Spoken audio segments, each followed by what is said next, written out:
Abrupt হঠাৎ, অকস্মাৎ অথবা রূঢ়, আকস্মিকভাবে শেষ হওয়া। সভাটি হঠাৎ শেষ হয়ে গেল।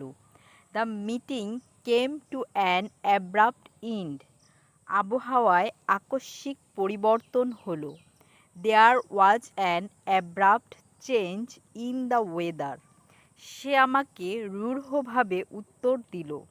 হি gave me an abrupt reply. Bizarre খুবই অদ্ভুত বা অস্বাভাবিক কিছু। সেটা ছিল একটি আজব ঘটনা। That was a bizarre incident. সে আজ একটি অদ্ভুত পোশাক পরেছে। He is wearing a bizarre dress today. তার রসবোধ খুবই অদ্ভুত। She has a bizarre sense of humour.